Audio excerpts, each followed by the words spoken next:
Hello there, good morning and welcome to the WP Builds weekly WordPress news. This is number 34 and it's covering the week commencing the 8th of October 2018 and it was released on Monday the 15th of October 2018. Just a couple of things to say before we actually get started, and that is to point you in the direction of wpbuilds.com, which is where we house all of our stuff. If you go to wpbuilds.com, you can scroll around on the homepage and find links to just about everything. But the menu at the top, the first link is subscribe. And if you go there, you can join our Facebook group, which is approaching, I think it's nearly 1,500 members now. There's a Slack channel in which we simply just post updates, really, and Messenger updates. So if you use Facebook and Facebook Messenger, we can update you when things are released. We're also posting things on the YouTube channel, and you can find out where that is as well. We have, coming up very soon, our 100th regular podcast episode, nothing to do with this news section. And in about 16 days' time, we're going to stop our Quite Good competition, our Quite Good giveaway. Okay, so if you go over to wpbuilds.com/100, you'll find a page called Episode 100 Quite Good Giveaway, and it's a contest where you enter your email and your name, and then you get an entry into the competition. And if you are sharing it to other people, the more people that respond to those shares, the more entries you get into the competition. And we've got 180 plus WordPress prizes. I don't know that I've seen a bigger WordPress giveaway before. Perhaps there is, but we've got loads of stuff in there. So things from Elementor, Beaver Builder, Cobalt Apps, Smart Slider, Rebecca Gill's courses, WOffice, Ultimate Dashboard, Troy Dean, Page Builder Framework, Power Pack, WP Security Audit Log. There's Content Snare, there's Facet WP, a whole ton of stuff from Zach Gordon, Kanban WP, Joe Casabona's courses, Schema Pro, Breezy, Power Pack, Woopack, Convert Pro. Oh, goodness me. I honestly could keep going. I'm not even halfway down the page. There's absolutely loads and loads in there. So if you are a user of WordPress plugins and you fancy bagging yourself a few, I think this is worth entering. So go to wpbuilds.com/100 and see if you can get yourself an entry. And like I say, the more you share it, the more chance you've got of winning. There is still a regular giveaway, which you can find in the giveaways menu. Because just for a couple of days more, there's a chance to win 2 lifetime licenses for WP Ultimo. That is a plugin which allows you to make a multi-site network out of WordPress in just a couple of clicks. It's really, really good. And I think, as far as I know, that's it for the competitions. We've got a deals page as well. If you go there, you can get significant amounts of money off Erin Flynn's courses, Beaver Team Pro, Main WP, Blog Vault, Malcare, Toolset, and the like. So head over there as well. Okay, right, in which case we'll stop talking about WP builds and we'll start talking about WordPress stuff instead. The first one that I've got this week is from the WP Tavern. I'll very briefly mention it. The reason I've included this one, it actually sums up quite nicely one or two other things I'm going to say. It's entitled Gutenberg 4.0 Release Candidate 1 is released, and it's kind of summing up a few of the things that are being mentioned. Basically, it was released on the 11th of October, and obviously we're now getting very, very close to Gutenberg rolling out into core, and there's still a few things that need looking at. But this article also points to the fact that there's problems and politics, especially around accessibility, and it's got some nice links out to there. If you're an accessibility person and you're interested and worried about Gutenberg's accessibility chops, then this might be worth looking at because the article sums it up quite well. The next one that I've got for you today is actually the official make.wordpress.org website talking about this Gutenberg 4.0 release candidate. And they've got 16 points. They'd like you to download the release candidate and then test these 16 points. Now, if you've done any WordPress user testing before, it's quite nice to have some specifics, and they've got 16 points, and they're a bit like this. Number 1, change the overlay color on the color image block and see if that works. Number 2, try changing the style variation and colors for pull quotes. Number 3, edit a post already being edited by another user and check that the post looks and works as expected. Number 4, align different blocks and try that on mobile, and so on and so on. There's 16 of these. So if you are committed to Gutenberg and you want to make it a success, then go check these 16 points on this new release candidate and see if you can help. Okay, the next one, slightly related to Gutenberg, I guess, is Tiny raises $4 million in Series A funding. This is on WP Tavern. Tiny, which was formerly known as Ephox, has raised $4 million from a company called BlueRun Ventures. Now, I don't know if you know, but the classic WordPress editor is actually built on top of something called TinyMCE, which is a open source WYSIWYG project. So it's been skinned and made to look WordPressy. But the TinyMCE editor is actually used in all sorts of different places. I've used it in Drupal, and I expect it's used on all sorts of CMSs and in all sorts of applications all over the internet. And WordPress only uses, I think, 6 of the 54 available official plugins, so WordPress is a very light touch on it.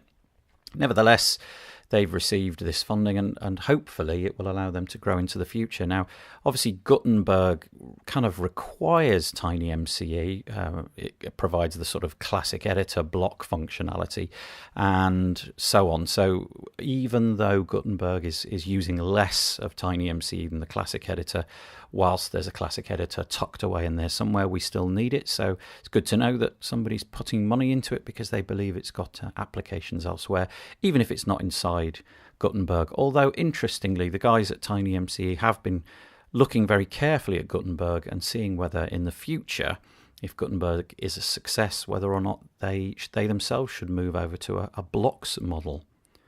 Okay, this next one comes from Elementor, the Elementor website, and it is to say that Elementor has introduced custom fields integration for ACF, toolset, and pods. And although the title itself doesn't mention it, it looks like metabox.io as well. Now, if you've ever made pages and posts from a page builder like Beaver Builder or Elementor, you know that it can be quite useful to add in dynamic content from things like ACF and toolset, and they've added the support for that here. And this is a little blog explaining how it can be done and how you might integrate, like I say, ACF, toolset, pods, and Metabox. So very handy. No doubt this is something that you could use for any kind of site, you know, making a real estate site or something like that.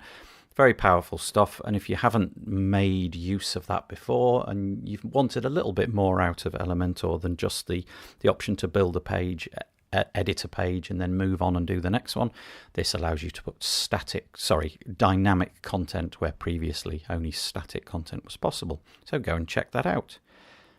Very nice always to see the WordPress community growing and doing new things, and this is a nice one, again on the WP Tavern website. WordCamp Nordic 2019 to be held in Helsinki, March the 7th to the 8th.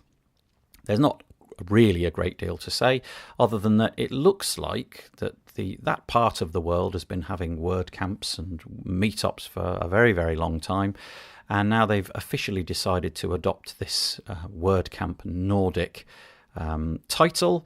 And if I'm right, it's going to be held, I think it's in Finland, Helsinki in particular, like I say, on the 7th to the 8th. And apparently it's in a really beautiful building called the Pasitorni Congress Centre. It's going to probably have quite a large attendance because it seems that in that part of the world they do get quite large attendances, so they're hoping for a big one.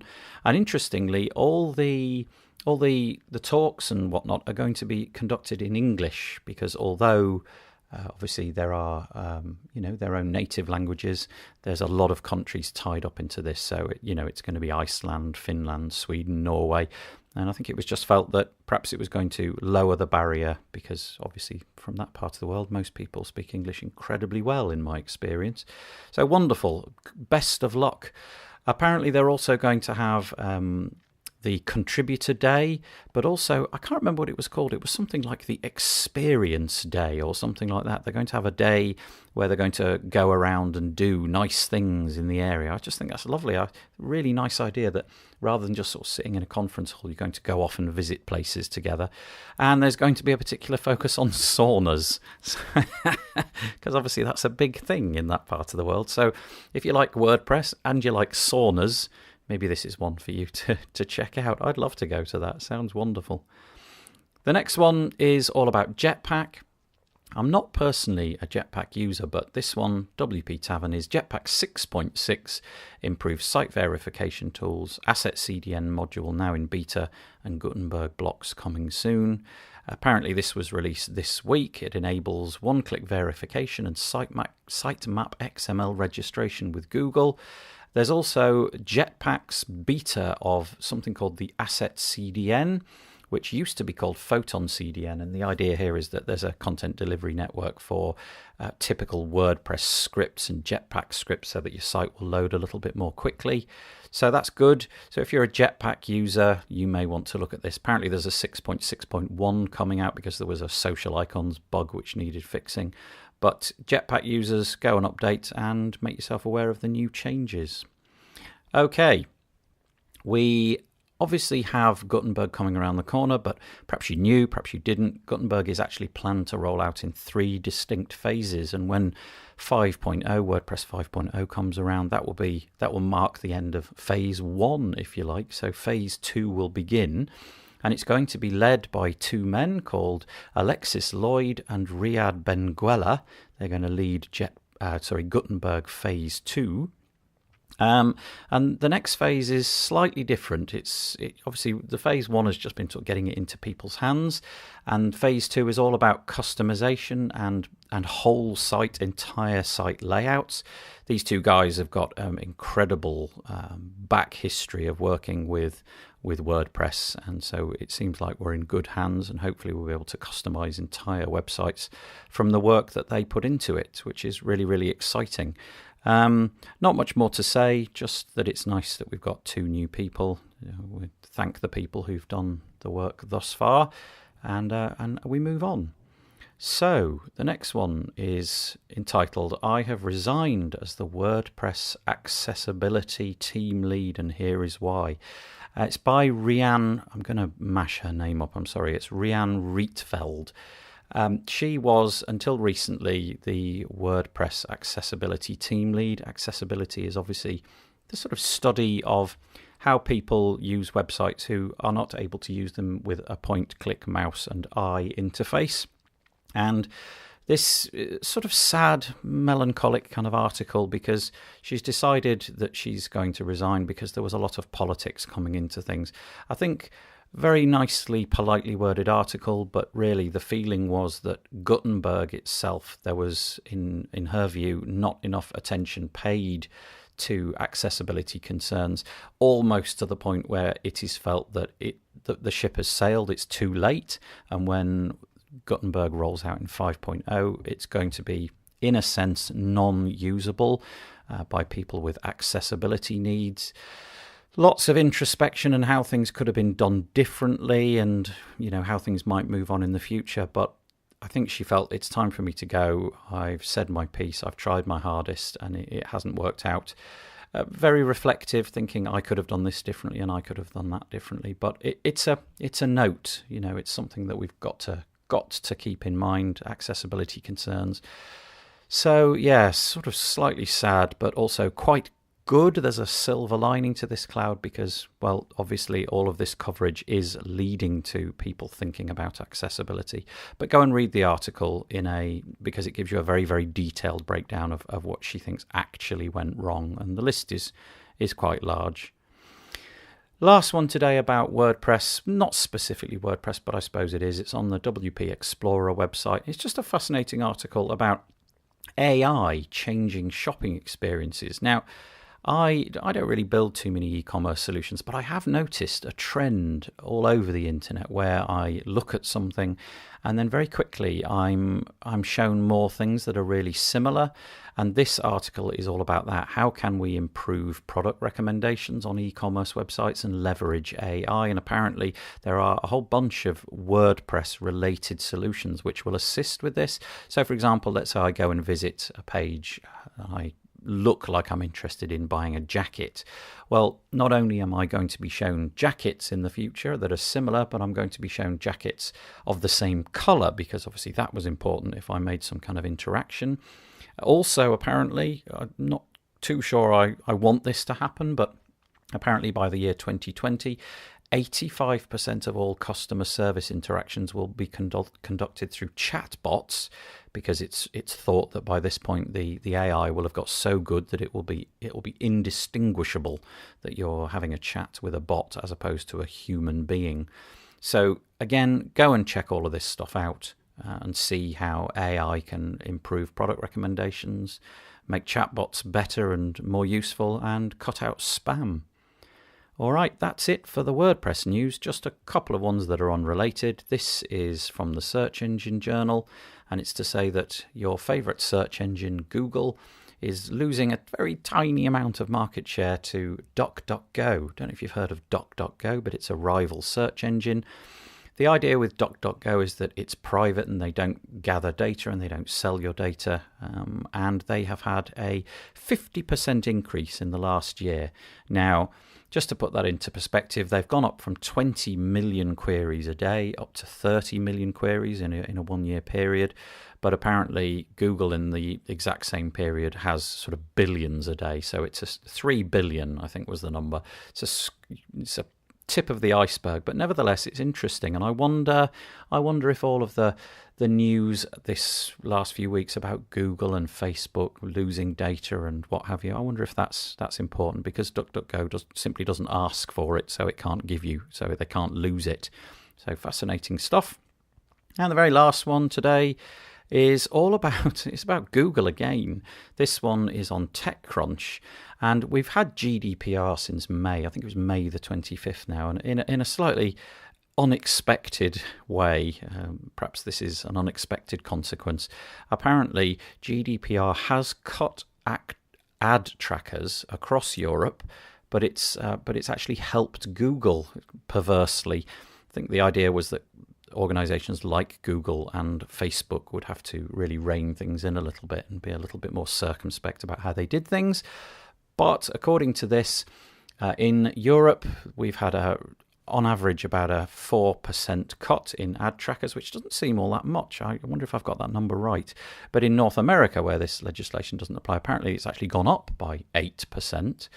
But interestingly, Google, who is the absolute leader in this stuff, even more so than Facebook, because it's been able to spend the money on compliance and work out exactly what it can do and can get away with, they've actually increased the amount of data and tracking that they're able to do on you, because they realise what's possible and the ins and outs. So that's just fascinating insight from TechCrunch there. Okay, thank you for listening to the WP Builds news. Hope you have a really nice week. Join us on Thursday for the podcast at wpbuilds.com. And again, go and enter the competition, wpbuilds.com/100. Give yourself a chance of winning boatloads of WordPress plugins, themes, and courses. Again, have a lovely week. Bye-bye.